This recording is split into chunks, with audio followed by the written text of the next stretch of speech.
Marwadi university మంచి భవిష్యత్తు కోసం తెలుగు విద్యార్థులు ఇష్టపడే యూనివర్సిటీ.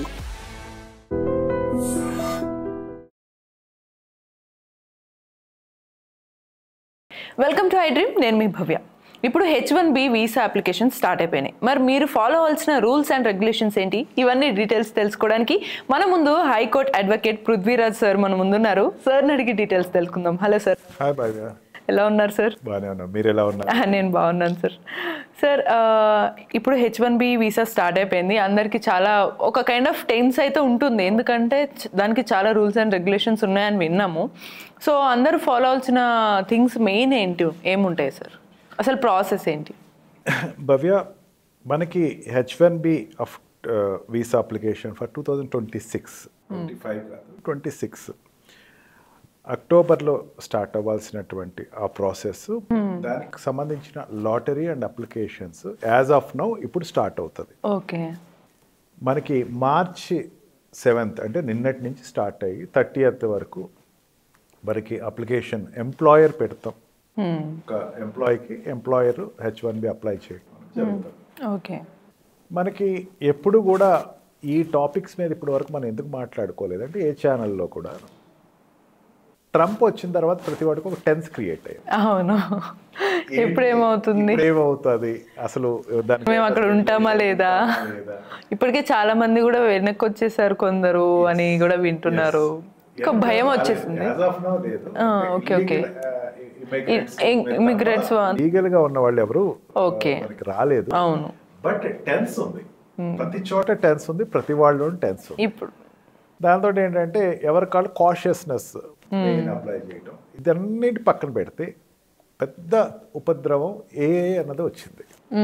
ఏఏ వచ్చిన తర్వాత ఇదివరకు ఇట్లాగా ఫేక్ అప్లికేషన్స్ పెట్టడానికి లేదు. We have to take it as granted. Okay company 4-5 application పెట్టడానికి లేదు. ఓకే. అంటే ఒక కంపెనీ నుంచి ఒక ఎంప్లాయీ మాత్రమే, ఒక వ్యక్తి గురించి ఒకళ్ళు రిఫర్ చేయటమే తప్ప ఒక వ్యక్తి గురించి 4-5 కంపెనీలు పెట్టేసేసి రిక్వైర్మెంట్ మాకు ఉంది H1Bకి అప్లై చేసుకుంటానికి. Okay okay.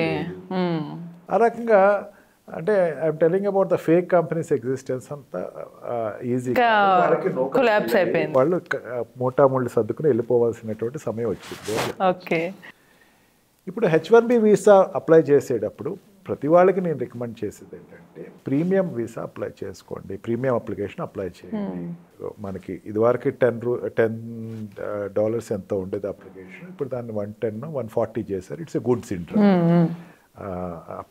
దీనికి వచ్చేసరికి $200 ఎంత ఉంటుంది ప్రీమియంకి. దానివల్ల ఏమవుతుందంటే, ఒకవేళ ఏదైనా కొంచెం లేట్ అయినా సరే వీళ్ళకి ప్రాసెస్ ఎక్కడ వస్తుంది, మార్చి 30th లోపల కంప్లీట్ అయిపోవాలి అప్లికేషన్ అప్లై చేయడం. Okay okay. అక్కడ నుంచి జూన్ లోపల వెరిఫికేషన్స్ లేకపోతే దీన్ని అప్లోడింగ్ ఇవన్నీ ఎంప్లాయర్ చేస్తాడు. Okay okay. అంటే 30th లోపల వాళ్ళకి అప్లై చేసింది 30thకి లాట్ రిజల్ట్ చెప్తాడు. ఓకే. అంటే ఏంటి సార్ లాటరీ రిజల్ట్ ఎలా చెప్తారు? నేను అప్లై చేశాను, భవ్య అప్లై చేసింది, ఇంకొకరు అప్లై చేశారు, ABCD అప్లై చేశారు, ఎవరికి రాలేదు, పృథ్వీకి వచ్చింది, భవ్యకి వచ్చింది, మిగతా వాళ్ళకి రాలేదు.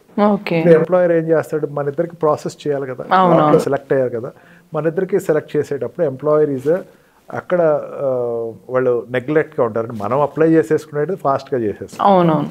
మనం కాదు కదా అప్లై చేసేది, ఎంప్లాయర్ చేయాలి. ఎంప్లాయర్ చేయాలన్నప్పుడు వాడికి 3 months టైం ఇచ్చారు. 3 month టైంలో ఏదైనా మిస్ఫైర్ అవుతుంది, కొంచెం టైం ల్యాగ్ అయితే కనుక ప్రీమియం అప్లికేషన్ చేస్తే కనుక, as of now premium application ఉంది. అది ఉంటుందా లేదా అని నేను చెప్పలేను, కానీ $200 తోటి ప్రీమియం అప్లికేషన్లో పెట్టుకుంటే కనుక దే కెన్ ఈజీలీ, ఒకవేళ లేట్ అయినా సరే okay, they will take in course అనమాట. Okay okay. ఈ జూన్ లోపల మన రిక్వైర్మెంట్స్, మన యొక్క అప్లికేషన్స్, మన డిగ్రీస్ ఇవన్నీ కూడా లాట్లో సెలెక్ట్ అయిన వాళ్ళని కంపెనీ ఎంప్లాయర్ అప్లై చేయాలి. ఓకే. వాళ్ళు అడ్వకేట్ ద్వారా అప్లై చేస్తారు, అడ్వకేట్ని అప్రోచ్ అవుతారు, అండ్ కన్సల్టెంట్ ట్యాక్సేషన్ వాళ్ళని అన్ని డిపార్ట్మెంట్స్, అక్కడ అకౌంట్స్ డిపార్ట్మెంట్ ఇవన్నీ కూడా కంపెనీ తరఫు నుంచి, అండ్ మెయిన్గా లేబర్ డిపార్ట్మెంట్ LIO అప్లై చేస్తారు. వీడికి ఇతను ఎంప్లాయ్మెంట్ నాకు రిక్వైర్మెంట్ ఉంది అని చెప్పేసి అడుగుతారు. ఇవన్నీ నడుస్తాయి. ఇది చేసేటప్పుడు ఎంప్లాయర్ చేస్తున్నాడా లేదా అని చెప్పేసి ప్రతి వాడు అప్లై చేసిన వాళ్ళందరూ కూడా వెరిఫై చేసుకుంటూ ఉంటారు. పొరపాటున జూన్ 1st లోపల, జూన్ 30th లోపల కనుక వాడు చేయకపోతే వాడికి లాట్ వచ్చినా వాడు వెళ్ళలేరు, వీసా రాదని. సరే, ఈ వీసాకి ఎవ్రీ టైం మనకి వీళ్ళకి ఈ లాట్లో సెలెక్ట్ అయిన వాళ్ళు అంటున్నారు కదా, వన్స్ సెలెక్ట్ కాలేదంటే ఇంకా వాళ్ళు మిగతా వాళ్ళు మైనస్ అయిపోయి వాళ్ళకి వీసా రాదన్నట్టు. ఈ సెలెక్ట్ అయిన వాళ్ళని మినిమం ఎంతమందిని సెలెక్ట్ చేస్తారు అని ఎవ్రీ టైం ఏదైనా నెంబర్ మారుతుందా, సేమ్ నెంబర్ ఉంటుందా సార్? మనకి ఇప్పటి వరకు యుఎస్ కంట్రీ రిలీజ్ చేసిన ప్రకారం ఏంటంటే 60,000 మందిని సెలెక్ట్ చేస్తారు. ఓకే, 60,000 మందిని కన్సిస్టెంట్ గా ఎప్పుడు 60,000 ఉంటారు. ఎంఎస్ చేసిన వాళ్ళకి, మాస్టర్ డిగ్రీస్ చేసిన వాళ్ళు ఇంకొక 20,000 మంది, టోటల్ 60 + 20 80 వాళ్ళ 80-85 అట్లాగా సెలెక్ట్ చేయటం జరుగుతుంది. Okay, it is not only for Indians, it is for abroad at large. Okay, అంటే యుఎస్కి అప్లై చేసుకున్న అన్ని దేశాల వాళ్ళు కాంపిటీషన్ ఉంటే అందులో ఒక 80,000 మెంబర్స్కి 60,000 నాట్ 60,000 అది H1B 20,000 ఉంటుంది కదా, మాస్టర్ చేయని వాడికి 60,000 క్రైటీరియా. ఓకే, ప్రపంచంలో అందరూ అప్లై చేస్తారో వాళ్ళలో మనం ఉన్నాం, అది మాత్రం మర్చిపోవద్దు. సో అంటే మన స్టేట్లో ఏదైనా ఎగ్జామ్ పెట్టినప్పుడు మనం మాత్రం లక్షల్లో ఉన్నట్టారు, కానీ ఇందులో ఆల్మోస్ట్ కోట్లలో కూడా ఉండే ఛాన్సెస్ ఉండొచ్చు. అందులో లక్షల్లో కాదు, కేవలం వేలల్లో 60,000 మందికి మాత్రం వస్తాయి ఛాన్సెస్. మనకి అడ్వాంటేజ్ ఏంటంటే మనకి ఇండియా నుంచి వెళ్ళిన వాళ్ళు కానీ, ఇండియా నుంచి జాబ్ చేసేవాళ్ళు కానీ ఎక్కువ శాతం ఉన్నారు, 30-35% ఉన్నారు. కాబట్టి ఈ లాట్ అప్లై చేసేవాళ్ళు కూడా మనకు ఎక్కువ మంది ఉన్నా సరే ఆ రేషియోలోనే మనకు వస్తుంది అన్నది ఒకటి మైండ్లో పెట్టుకోవాలి. ఓకే, అక్కడ ఎటువంటి వాట్ వి కాల్ ప్రయారిటీస్ ఉండవు. ఒక మెక్సికో వాడిని సెలెక్ట్ చేయాలి, ఒక చైనా వాడిని సెలెక్ట్ చేయాలి, ఒక యూరోపియన్ సెలెక్ట్ చేయాలి అనేది ఉండదు, ఏమి ఉండదు. లాట్లో పెట్టిన వాళ్ళు లాట్లో సెలెక్ట్ అవుతారు. Okay, digital lot and everything will be transparent. దాంట్లో ఎటువంటి మనం జనరల్గా పక్షపాతం జరిగింది కదా అనే ఫీలింగ్, మనం అక్కడేదో దోపిడీ జరిగిందనో అనడానికి లేదు స్కోప్ అటువంటి. సో ఫైనల్గా ఈ 6 months ప్రాసెస్ లోపే మనం ఎంత జాగ్రత్తగా ఉంటామో దాన్ని బట్టి మనకి H1B జూన్ లోపల, అంటే ఈ మార్చ్ ఎండింగ్ లోపల అప్లికేషన్స్ కంప్లీట్ చేసేయాలి. 7th స్టార్ట్ అయింది, 30th కానీ పొరపాటున అప్లై చేయకండి, ఎందుకంటే క్రాష్ ఉంటుంది. ఇంటర్నెట్ క్రాష్ ఉంటే కనుక నిన్నటి వరకు అనుకున్నా నేను అప్లై చేయలేదు అని బాధపడిపోయి లాస్ట్ మినిట్లో పరిగెత్తుకుని ట్రైన్ ఎక్కేటువంటి ఒక హీరోయిటిక్ పెట్టుకోవద్దు. 30th లోపల, అంటే 30th వదిలేసేసి ఈ లోపల మీరు అందరూ అప్లై చేసుకోండి. అండ్ డెఫినెట్లీ ఈసారి ఉండేటువంటి కాంపిటీషన్లో మీరు లాట్ సిస్టంలో మీరు సెలెక్ట్ అవుతారు.